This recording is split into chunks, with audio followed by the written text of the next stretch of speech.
at Adama at the Isabella Friedman camp, and I'm interviewing. Go ahead and say your name. Shamu Fenyvesi. Okay. Maybe I like to start by just asking people to tell a little bit about their family background. Sure. So my parents are from Hungary. They're Holocaust survivors and political refugees. And my dad left in '56, and my mom left in '62. And I was born here. I was born in the States, in D.C., and I grew up in D.C.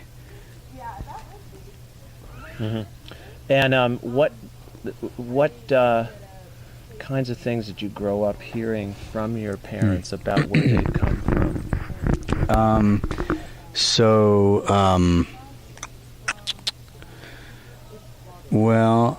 I spoke Hungarian was my first language, and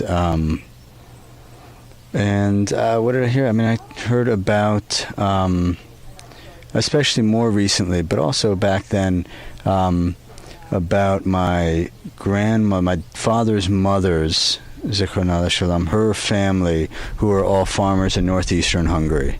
And, they're observant Jews, they're Hasidim, or followers of a Hasidic rabbi, the Kalaber Rebbe, the Isaac Taub, pretty famous Hasidic rabbi from that area, and they were also farmers.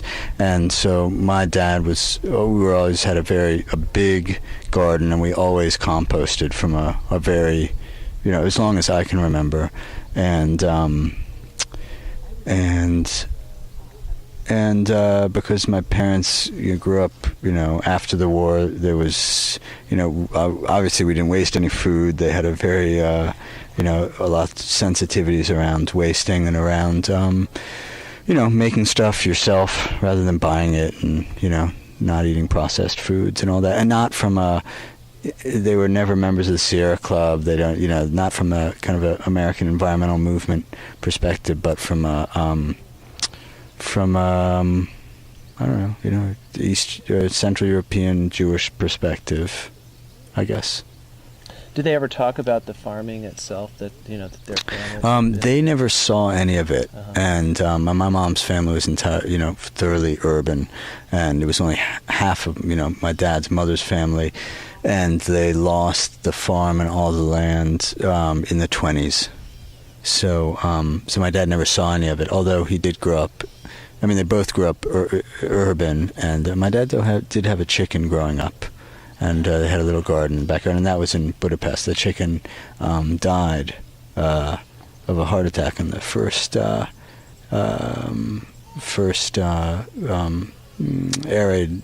raid siren went off in Budapest in 1940, 42 or 43. So you grew up around the D.C. area? Yeah, I grew up in D.C. and in a residential neighborhood, and we had a big vegetable garden, and and I didn't. It took me many years later to realize the connection. I gravitated towards environmental advocacy, and I guided in wilderness issues, especially, and guided wilderness trips for a long time.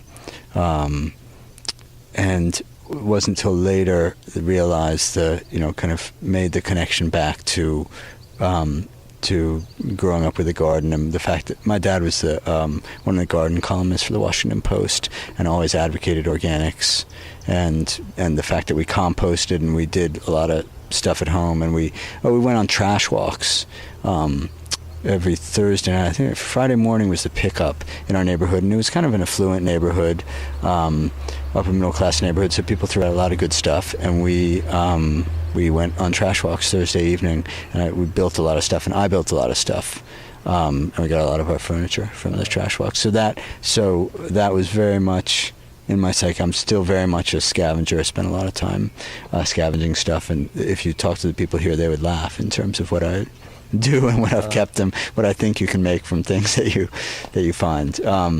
So I spent a long time teaching environmental education, guiding wilderness trips, taking people in the outdoors and helping them to connect with the outdoors before I really realized kind of the whole, how my upbringing had influenced that, and started doing more agricultural work on farms.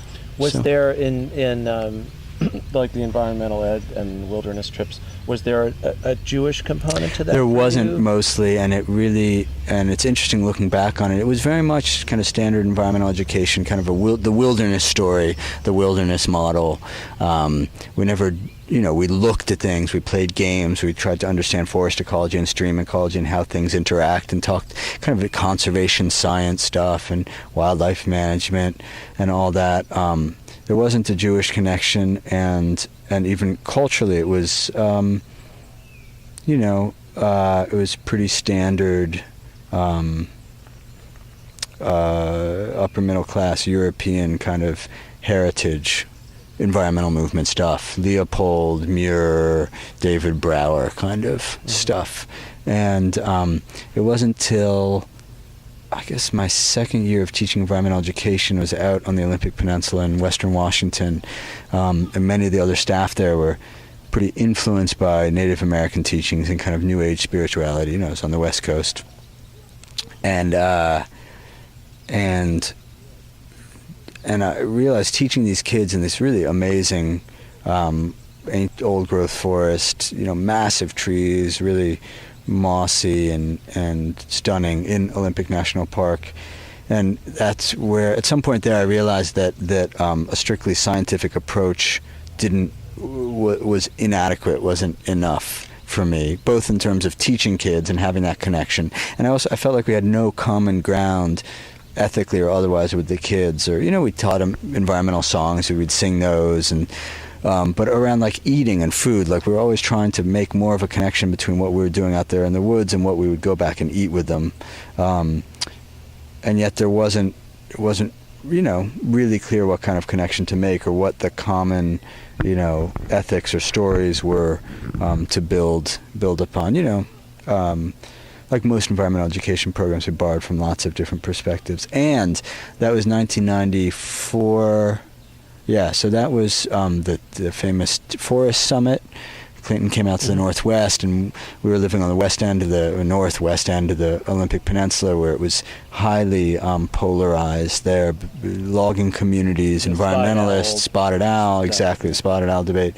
We were really right in the middle of it. Often I'd take hikes in the park and then catch a ride, and the rides were usually with log truck drivers who were from Forks. We had interesting conversations.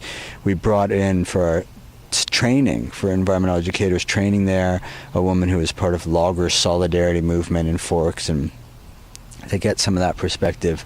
And I just had the feeling that there was a lot that was lacking in the environmental movement of the times, in terms of understanding social issues, in terms of compassion for people, in terms of how science was used or wasn't used, and emotional, spiritual connection to the land. So at the same time, my father was doing research. He wrote a book on the family history, his mother's family, the farmers in northeastern Hungary.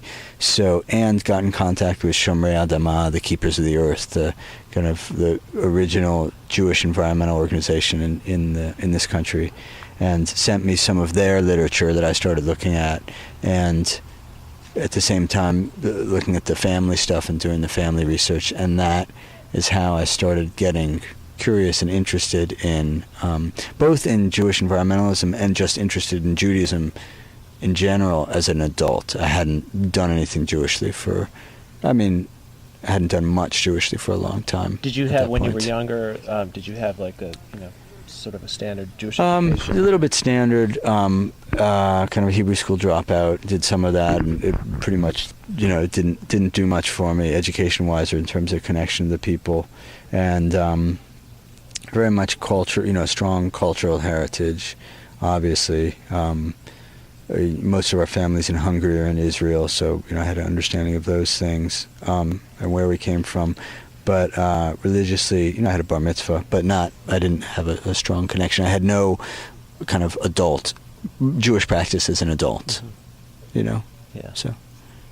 So maybe you can tell me a little bit about how this project kind of came together and how you got into it. Sure.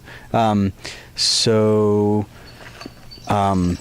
was doing a master's degree in environmental studies at the University of Montana, and a old girlfriend of mine at the time found out about this program at Kibbutz Keturah in Israel that taught basically a kind of 3 months program on Jewish perspectives on environmental ethics. So I went and did that and ended up writing and had a great time, and it really made sense to me. Spending time in the desert there, working in the trees, working in the orchard, hiking through the desert, reading the Torah and other Jewish texts, and it really came together for me in a big way in terms of what Judaism had to say, and how things like the practice of saying blessings can cultivate a sense of appreciation. And so I wrote my master's thesis on environmental ethics in the book of Jewish environmental ethics in the book of Job, specifically, kind of more of a wilderness ethic. And then sometime after that, I guess, not long after that, I was in contact with Ellen Bernstein of Shomer Adama. I sent her a few of the pieces I had written, kind of creative midrash pieces on Job and one on Jacob and Esau, and those ended up being published in a book. And at the same time, she also connected me with the people at the Teva Learning Center. So I came and taught for Teva in the spring of its first season here and at Surprise Lake Camp, and we had a really great community here.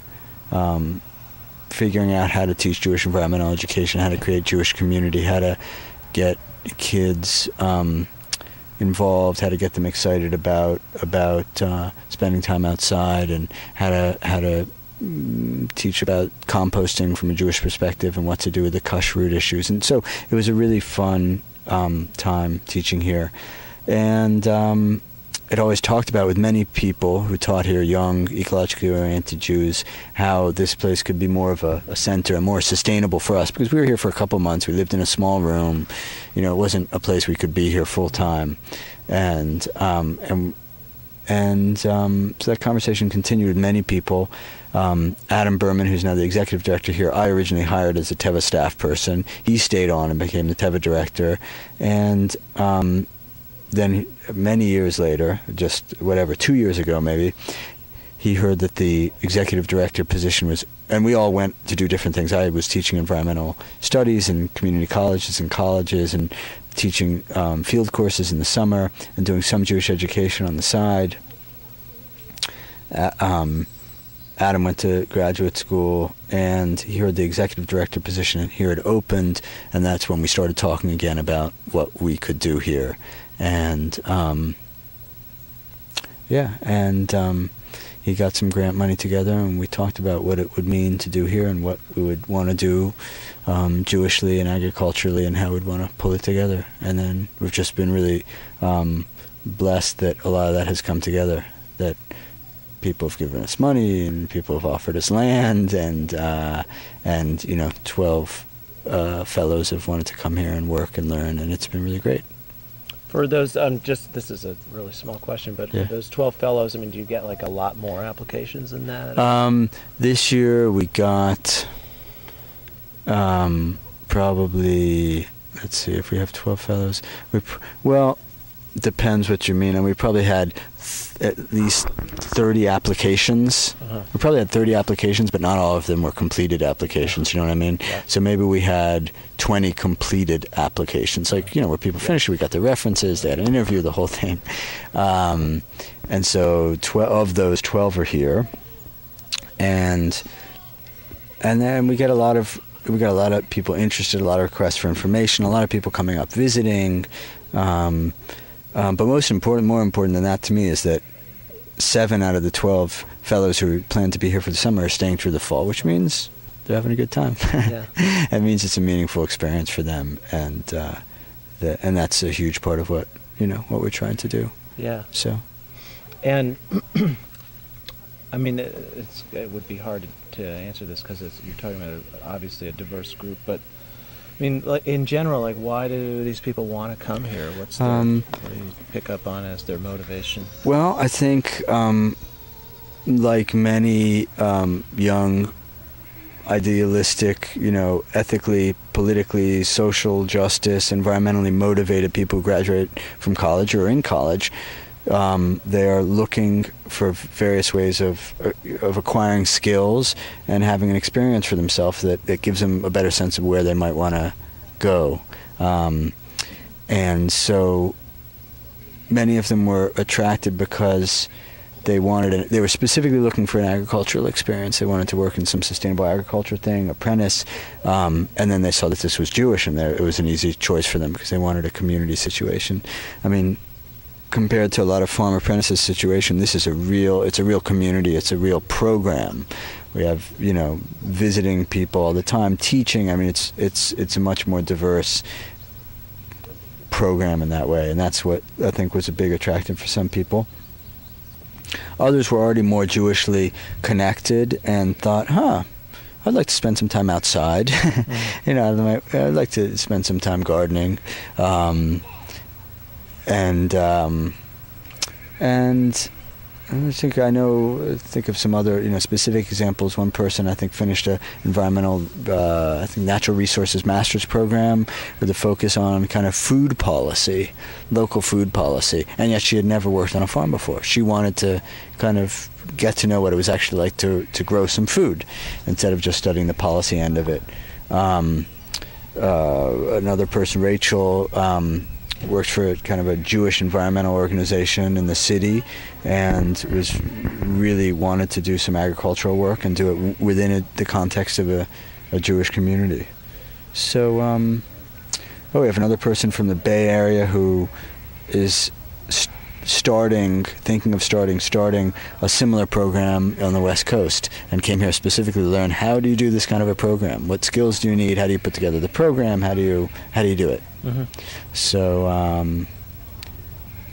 mean, that's a variety of reasons.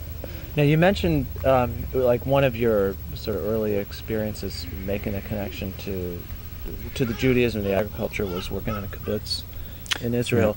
Yeah. And I'm curious, this is something I'm just always wondering about, sustainability, Jewish community, agriculture. Does it make a difference that you're doing it in Connecticut and not in Israel? That's a good question. Where are you at right. on that? Well, it's shifted a lot for me. I would say actually the connection I made in Israel was partially agricultural, but it was more about the desert. It was more about the landscape itself. And this kibbutz was in the Arava. So it was more about the sense I had of how our people had grown up in a particular landscape and what that meant. It wasn't as much specifically agricultural. Also because having, a background in environmental studies, I knew that kibbutz from a sustainability point of view was really problematic in terms of where it was and the energy and the water issues there, which were just huge. And since then, politically, I feel, well, how to put it this way, with things the way they are in the Middle East and Israel and Palestine, I wouldn't feel right about living in an Israel that is I just don't feel good about it. I feel like we're, doing the wrong thing by the Palestinians, and I wouldn't feel right about living there under the current situation at all. So, especially, So I had never, I don't know if I had considered maybe, but certainly no time in the recent past I had thought about that I needed to do it in Israel or moving to Israel. One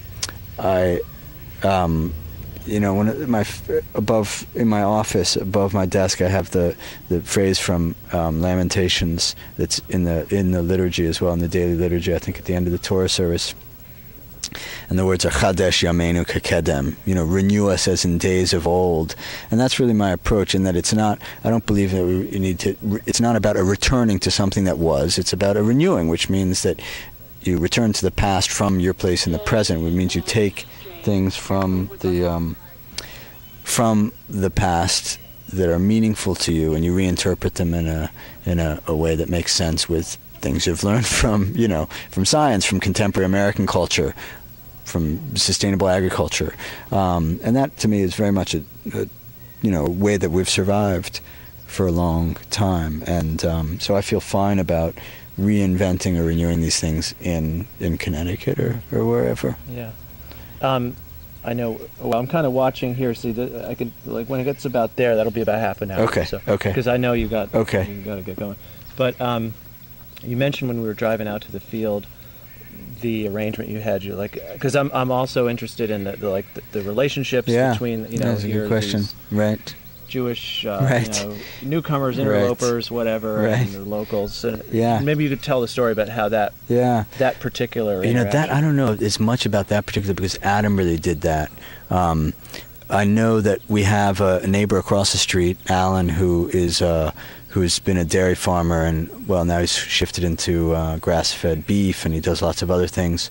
Literally right across the street. He's been here for, I think, close to 25 years, and he has been incredibly helpful. He's an incredible ally for us locally.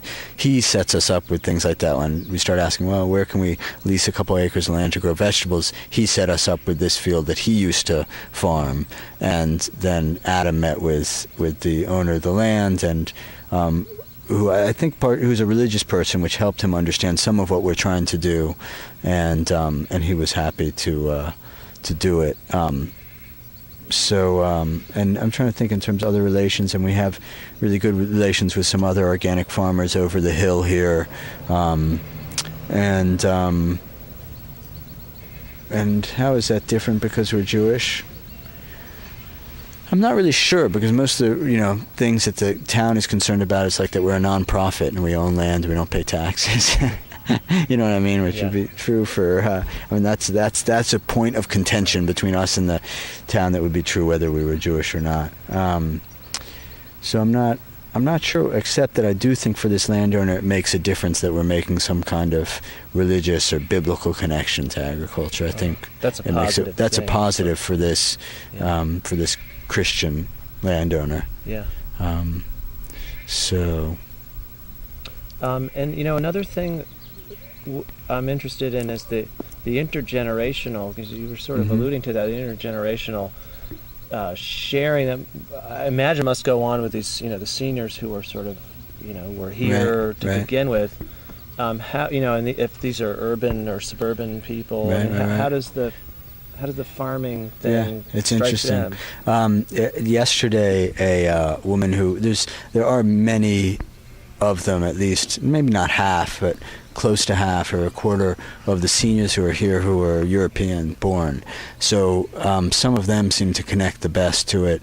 And one of those, I don't know if she's a German-born Jew, came over to the stove and was asking what it was for, and said, "Oh, bread," and went off on a kind of an editorial rant on bread today and why this isn't bread, and they take the bran out of it and all the good stuff out of it, and they have no idea what real bread is, and she started talking about sourdough and using a starter, and that's really the way to do it, and the whole wheat, and which is of course our orientation as well, and so she was really happy and pleased to see that that we were going to be doing real bread, not some, this white bread that's a sponge and you can't eat it.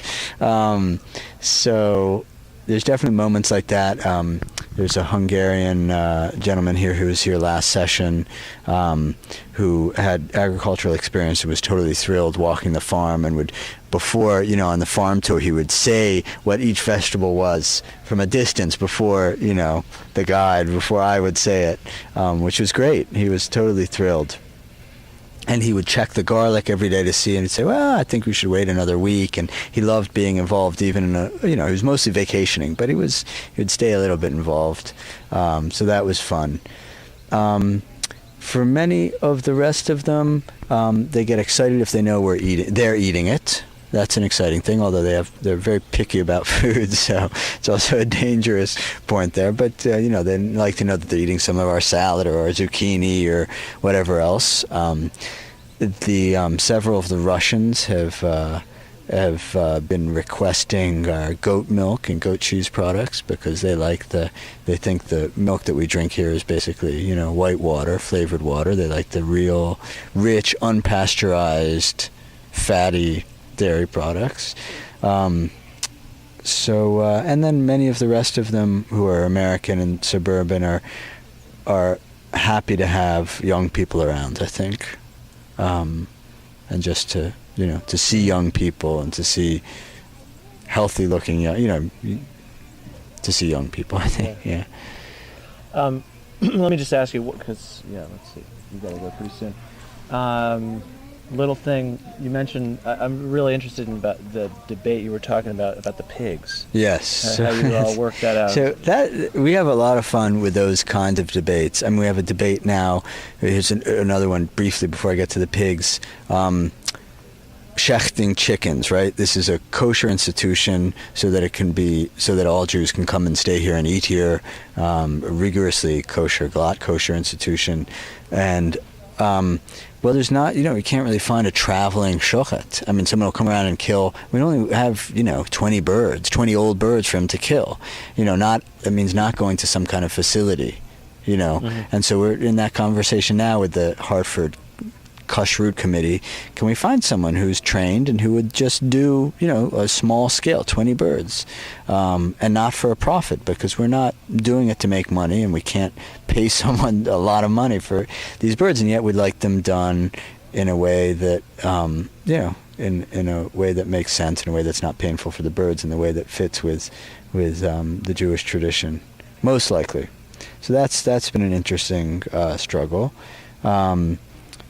I talked to Steve Simanowitz. He doesn't know anyone who does that. I mean, there's only so many people that you can talk to about this. Yeah. The pigs, really, we have just a tremendous amount of food waste, especially in the summer, because the seniors are served at their table, right? Which, because many of them, it's hard for them to walk around and get food and carry a plate.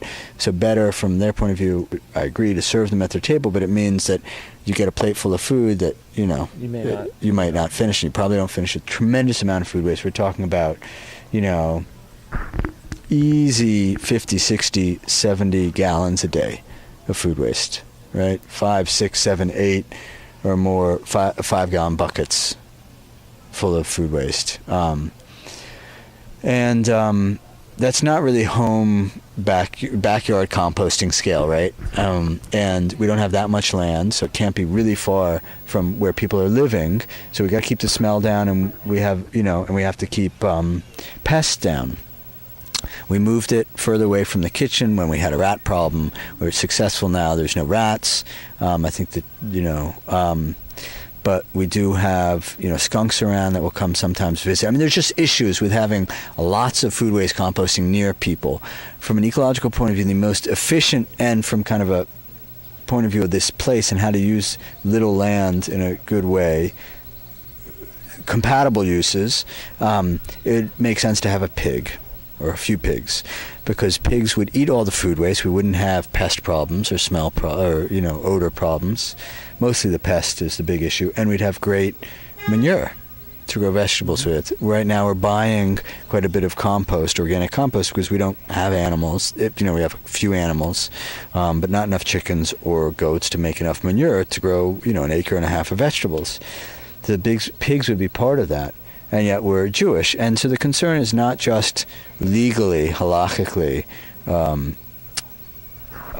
could we have pigs, but the concern is symbolically, culturally, what that does, when people say, and they have pigs there. So the latter, or the halachic thing, the Jewish law, or a rabbinic intern, who also has a lot of agricultural experience, he's been looking into that, and we could actually do it. We could have pigs here. We wouldn't eat them. We could give them away. Someone else could eat them, or we could just keep them till they're old and let them die. Mm-hmm. But we could legally do it, because we'd be using them for a purpose other than meat. We're using them because, they're good at transforming what we have, and we can't use food waste into something we can use, manure. So. So that's the legal question. The other symbolic question, we'd have to really talk to people and be very clear and explicit about our reasons of why we're doing this and how this fits in, and why we can have pigs and how we're keeping them, and why, just be very explicit and public about our reasons of why we're doing this. And maybe it can be a little of a tikkun, a healing with the porcine community, the pig community. I mean, after all, they're not really responsible for how they're used by the Romans or anyone else, right? Yeah. Good. Well, that's a great note to end on. I think we'll